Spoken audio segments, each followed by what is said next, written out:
네, 오늘 시장은 어떤 흐름을 보였을까요? 종목별로 함께 체크해 보도록 하겠습니다. 일단 기술주 중에서도 빅테크 7개 기업들 상황부터 점검하고 가시죠. 일단 오늘은 혼조세로 장세를 가져가는 가운데 개별적으로 이슈가 나와서 하나씩 체크해 보겠습니다.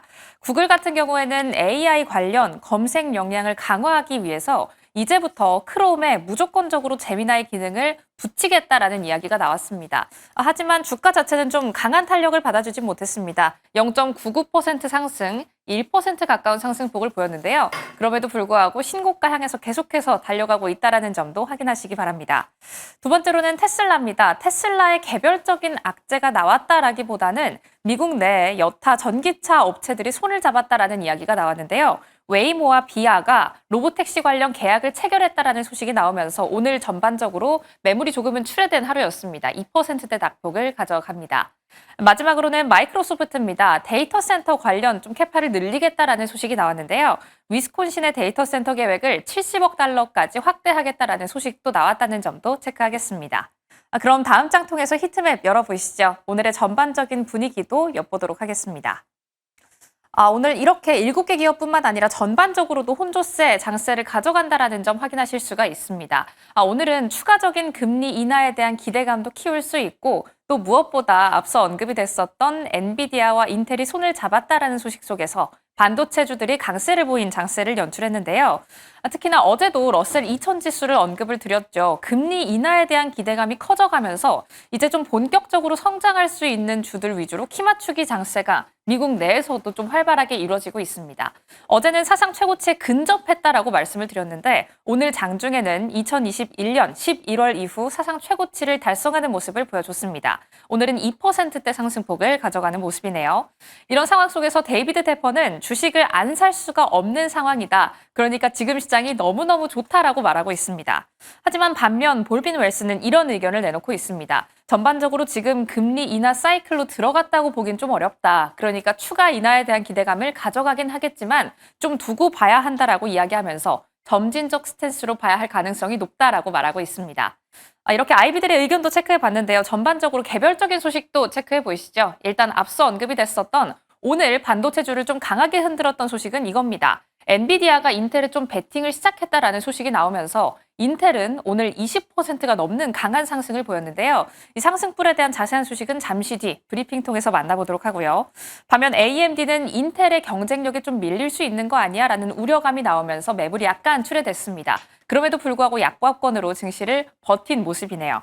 마이크론 같은 경우는 연이은 매수 보고서가 나오고 있습니다. 23일 장 마감한 이후에 실적 발표가 진행이 되죠. 여기에서 가이던스가 참 높게 나올 것이다라는 월가의 의견이 계속 유지가 되고 있고요. 목표 주가 상향 리포트는 계속해서 나오고 있습니다.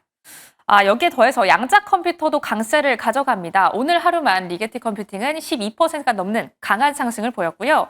팔란티어 같은 경우에도 개별적인 이슈가 있었습니다. 오늘 5% 가까이 올랐는데요. 영국 정부가 국가 안보 역량을 강화하겠다라는 이야기가 나왔는데 여기에서 미국의 모 기업과 손을 잡겠다라는 얘기가 나왔고 이 모 기업이 팔란티어가 아니냐라는 기대와 의심 속에 오늘은 강세의 주가를 가져갑니다. 그럼 다음 장 통해서 엔비디아와 인텔의 소식 확인해 보시죠. 사실 어제도 엔비디아에 대한 이야기를 전해드렸는데요. 어제는 3거래일 연속 좀 빠졌다. 언제 좀 이걸 딛고 일어나 줄 수 있을까라고 말씀을 드렸는데 그게 오늘이었나 봅니다. 엔비디아가 인텔과 함께 손을 잡았다라고 말씀을 드렸는데 정확히 말하면 엔비디아가 인텔한테 투자하기로 약속을 했다라는 겁니다.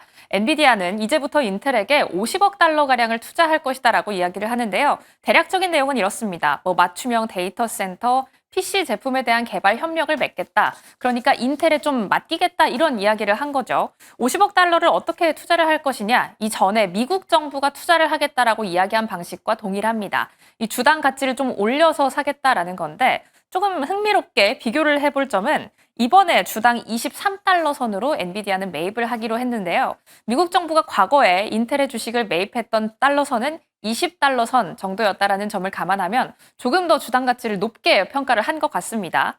이런 소식이 들려오면서 엔비디아는 장중에 어제 낙폭을 만회했습니다. 어제도 일주일간의 주가 차트를 보여드렸죠. 오늘도 일주일간 주가 차트를 가지고 왔는데요. 이렇게 항아리처럼 움푹 패인 부분, 저 맨 가운데 있는 부분이 바로 어제의 차트입니다. 어제 한 3% 정도의 낙폭을 보였는데 오늘 다시 이걸 말아 올리면서 어제의 낙폭을 모두 만회한 모습을 확인하실 수가 있네요.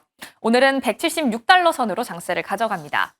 그럼 인텔과 함께 계약을 맺었다. 사실 어제 브리핑을 통해서 전해드린 건 중국과의 관계가 좀 위태롭다. 그렇기 때문에 젠슨왕 CEO가 중국 너무너무 실망스럽다. 이런 언급을 내놨다라고 전해드렸는데 이 인텔의 소식에도 약간의 영향은 받은 걸까요? 중국 외교부가 간밤에 또 다른 소식을 한 가지 내놨습니다.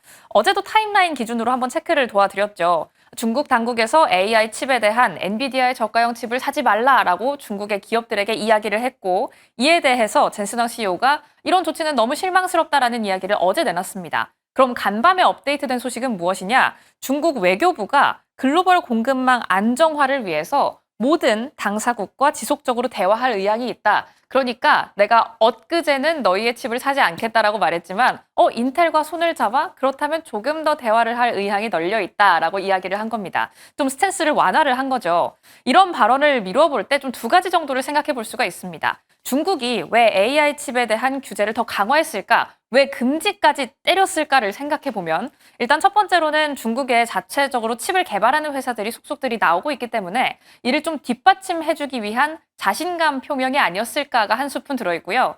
그리고 두 번째 같은 경우에는 이걸 좀 본격적인 협상 카드로 가져가 볼까라는 기대감 한 스쿱이 들어있었다라고 생각을 할 수가 있겠습니다. 하지만 인텔과 손을 잡았다라는 뉴스가 나오자 발빠르게 이런 소식이 나온 걸 보면 두 번째 정도로 좀 가능성을 높게 책정을 해볼 수가 있겠네요. 하지만 로이터 통신은 좀 우려감을 내놓을 수 있는 부분도 체크를 해야 한다라고 이야기하고 있습니다. 이번 계약에 파운드리 계약이 포함되지 않았다라는 점인데요. 일단 엔비디아의 파운드리, 그러니까 위탁 계약 생산은 TSMC가 좀 도맡아서 하고 있죠. 이 때문에 인텔이 지금 본격적으로 TSMC의 자리를 노린다라기보다는 장기적으로 중국을 위협할 수 있다라고 풀이를 해야 한다라고 말하고 있습니다.